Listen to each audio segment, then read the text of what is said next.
Hello, my name is Ed Frawley. This is a question that came in to Leerburg through the Ask Cindy portion of Leerburg.com. This is a good question that comes into the Ask Cindy.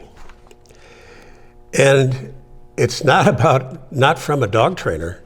It's about a guy that likes riding a bicycle, and they ride it out in the country or in a built-up area, and they get chased by dogs and they want to know what to do. So there are some good ideas here.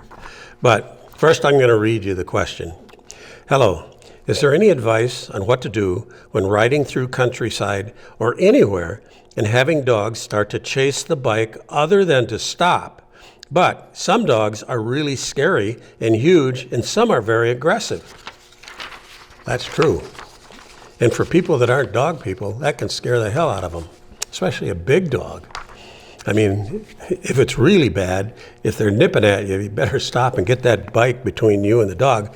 That wasn't in Cindy's answer. Cindy said, this is a tough issue, but one of our good friends, who's a long-distance cyclist, carries a used helmet on his bike that's tethered to the bike. And when he's pedaling and a dog comes out, he'll take it and he'll fling it at the bike and then reel it back in. He said, and the fact is that most of the time, dogs are not prepared. They've not seen people actually take an aggressive move to them. And I'll digress here a little bit to reactive dogs, that if you're walking in the park and you have a reactive dog or a loose dog and you're walking anywhere and that dog's getting aggressive to you, you don't turn and run away. You face off with that dog and you scream and holler at that dog, get out of here, and take a step to it. 99% of the dogs out there are going to run.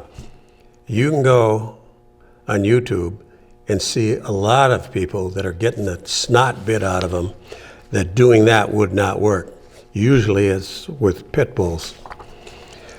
And I'm probably going to have all the pit bulls owners in the world write me nasty letters, but you got to face it, that's what it is.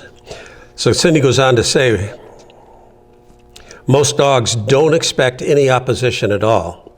And our friend said that once he did that, many of the dogs would never chase him again. They see him coming, they recognize him, and they leave him alone. So he said, our friend said, you may need to whack him once or twice with that helmet.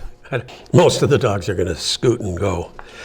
But Cindy brings up, we also sell a product, and we sell a lot of these. They're called a hike and strike. It's a walking stick that is an extendable walking stick, so it comes down to a short size, and it has a button on it, and it has batteries in it, and it kind of works like a stun gun.